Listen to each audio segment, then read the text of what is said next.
Welcome to the Brass and Woodwind Shop. Those of you who have watched a lot of my videos know that I tend to be a very serious person, and I am serious most of the time, but I do like to have fun. And I love unusual and interesting and odd instruments. This instrument is going to be all three of those: unusual, interesting, and odd. About 22 years ago, when I worked at another music store, they had a whole bunch of these old cornets. And I thought of an idea that might be kind of interesting, so I tried it, I put it together, and it actually worked. But then I sold it. I had a booth at an antique mall. Each person sells a different type of antique, and of course, being a band instrument repair technician, I sold a lot of musical instruments. And musical instrument parts and anything musical I sold. You do not need to stay at the booth, you just put your stuff into the booth and you price it and they sell it for you. Anyway, I sold the instrument at the booth, so I do not have one, but I'm going to try to reproduce one. These cornets that I'm using are Conn Director cornets, and also some of them go under the name of Pan American, but they're the same instrument. There are a lot of these cornets out there, and a lot of them are in very bad condition or just in parts. So I have several of these. So what I'm going to do is I'm going to take these parts instruments and turn them into one interesting little instrument. To make this instrument, I needed to bend a lead pipe, so I did that in a separate video. I'm going to leave a link to this video in the description below. Now I'm going to take the rest of these instruments and get all the parts off of them that I need. This cornet is in really bad condition. It has a lot of dents. It's bent pretty severely, but all it's missing are some finger buttons. So I'm going to try not to use this one at all if I can. So I'm going to put that one off to the side, and then I'm going to see if I can take the parts from the other three and just use those. I'm going to need one bell, and let's see, which one's the best bell section? Well, they're all pretty bad. I'll probably use this bell for that. I'll need to remove some of these dents, but I can do that. And also there's only one solder joint holding the bell on, so that will be easy to get off. I'm going to remove that one brace, and then the valve section will come off. And while this is hot, I'm also going to clean up the solder joints. Actually, I might as well just clean up all the solder joints while I'm at it, because these will need to be cleaned up before I solder everything back together anyway. And there's another brace on here. I'm going to take that off. There are a lot of these cornets out there, and a lot of them are in very bad condition. You can get them very inexpensively.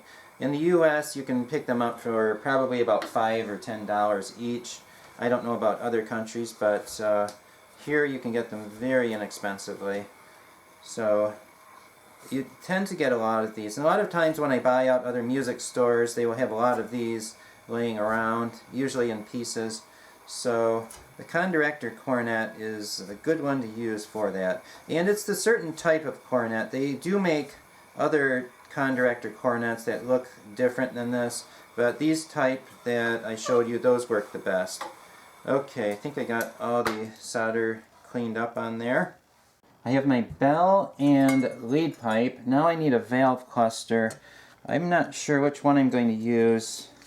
They're all in pretty bad condition. Let's see if I have all the parts to start with. Okay, well I have all the valves. Let's see, all the pistons are in there, but I don't know what condition they're in. So I'm going to take these apart and see if this will work or not. I'd rather not use this one. This is a complete cluster, and it would be the easiest, but someday I may decide to fix this one up. I'm not sure, and I'd rather keep it all together if I can. The only thing it's missing are the finger buttons. So I'm going to put this one off to the side and see if I can just use these ones. And to get the valves out, I'm going to use a wooden dowel, put that in the bottom, and then I'm going to tap that out. Okay, that one came out easily. That's good. Now the second valve. Oh, that came right out without even tapping on it. Okay, well I think there's hope.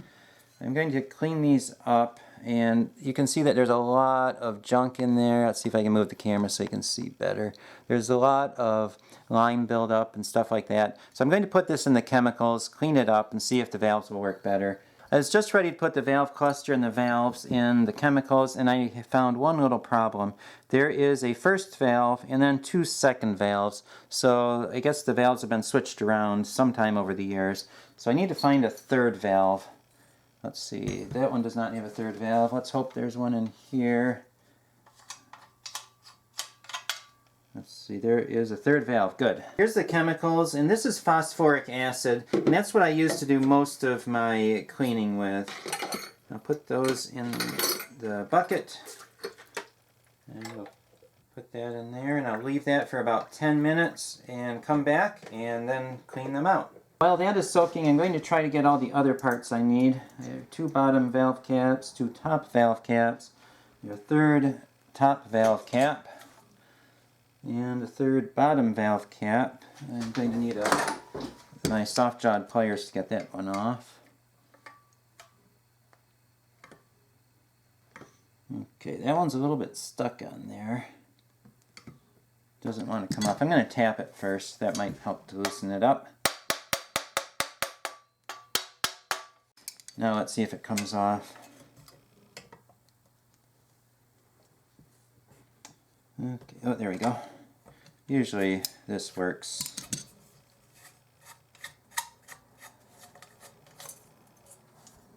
Okay, and that one has a spring on it, which is good because I'm going to need 3 springs also. Let's see, what else am I going to need? Obviously I'm going to need springs. Okay, there's 1 spring in here. This is one of my cabinets where I keep a lot of my little parts, and this is the drawer that I keep the tapered valve springs in, and those are the ones that go in the bottom of the casings, and these are the new ones. I'm going to try to use a used one if I can, since everything on this cornet is used. I think that one will work. That looks like about the right size. I need 3 valve stems, and I only have 1, so I'm going to go through my valve stems and see what I can find. And for the valve guides, I only have part of one. This is the plastic part that goes in the middle, and then there's a metal part that goes on the top and the bottom. I'm going to look in here for the valve guides. I don't know if they are inside there or not. Okay, some of them are. There is one valve guide. It's a different color, but it will work. And then this is how they work. There's a flat metal piece on the top and on the bottom, and then the plastic part in the middle. So I have 1 complete valve guide. So I have 2 1/3 valve guides now. This is my drawer with the valve guides in it, and it's pretty full. It kind of gets stuck in there. And this is the valve stem, the trumpet valve stem department. I don't know if I have any of those or not. No, I don't. So I'm going to look elsewhere and see if I can find some. If I can't, then I'll have to make some. Valve guides. I have the normal ones on the top. Let's see if I have any of those on the bottom.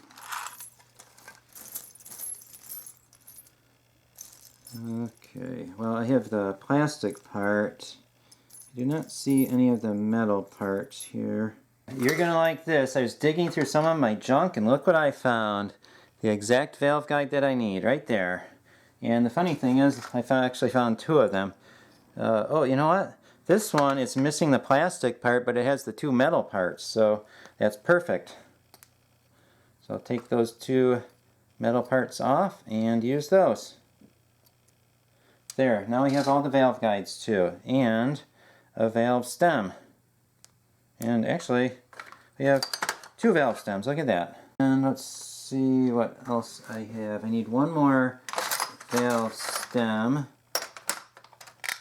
I also found a finger button while I was looking, so I need 1 valve stem and 2 finger buttons.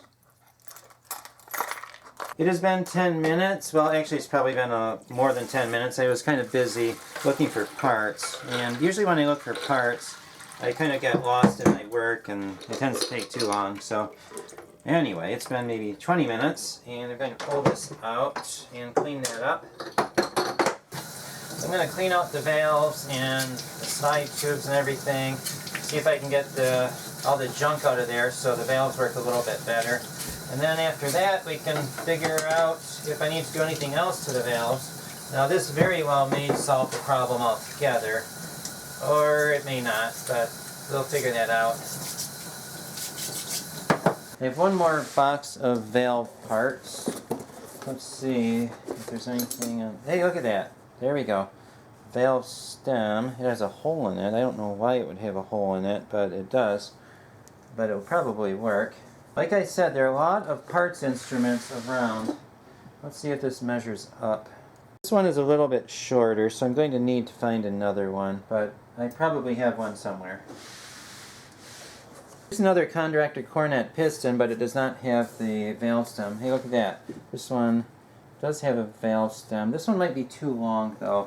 Conn actually changed the sizes over the years. It is a little bit longer, but I can use it if I need to. I'm going to keep this one off to the side. If I cannot find the right one, I'll just have to cut that down. So I'm going to keep digging through my valves and see what I can come up with. Well, there's a Conn Director, but this is the Conn clickless valve, and it has a little mechanism there, and it's supposed to be quieter, but it's too long. The valve stem is too long, though, so this one will not work. But it is another style of their Conn Director cornets that they made. Another Conn Director cornet valve. See, I told you there are a lot of these out there. And if you're wondering where I got all these valves, I bought these from another music store. When they were going out of business, I bought everything they owned, and this was amongst the stuff. Another Conn Director. But I am feeling good about finding something, though. There are a lot of valves in here. Okay, here's one. I think this one is going to work, and it also has a finger button on it, so I got a finger button out of the deal. So I'm down to one finger button. And let's see if this is the right length. I think it is. And as we saw so far, they've made 3 lengths. Yes, that is correct. So I have all the valve stems. I'm down to one finger button that I need. Look at this. There it is, a finger button. I have everything I need, so I'm going to put the valves back. This is the other valve cluster, and I have to get some pieces off of here. I'm cleaning off the brace. I need this brace. This one takes a little while to heat up because there's so much mass on the valve casing. But it'll be off in a sec. There we go. That one's off. And I'm going to flip this over and get the other one on the other side. I need to take off this brace. And then I need the first valve slide assembly, the whole thing right here. So I'm going to unsolder that.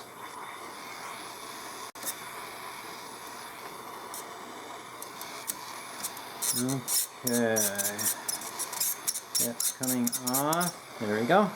I also need 2 slide crooks, so I have to take off the side tubes. And there's one. And there's number 2. Now I'm back to the valve cluster that I am using, and I have to clean up some solder and take off a few parts. This little tube needs to come off.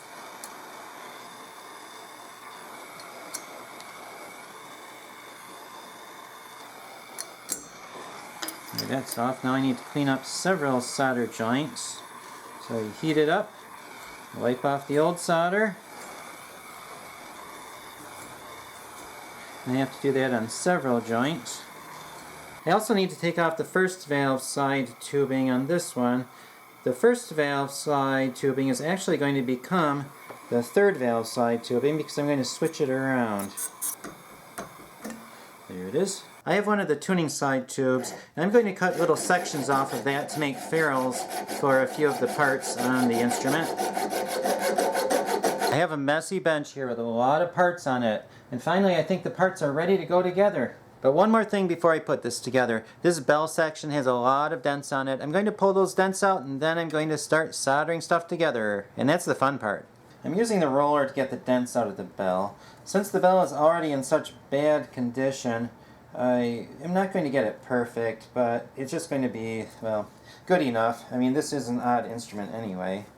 Usually I try to do a very good job at getting dents out, but on this one, well, I am going to be a little more lax than I usually am. I'm taking out the roller and I'm replacing that with the throat mandrel. And that will get the dents, probably the next about 6 or 8 inches of the way. So I'm going to push those dents out. And again, I'm not being quite as careful as I usually am. But I want this bell to look halfway decent though. I'm going to replace this mandrel with the next one.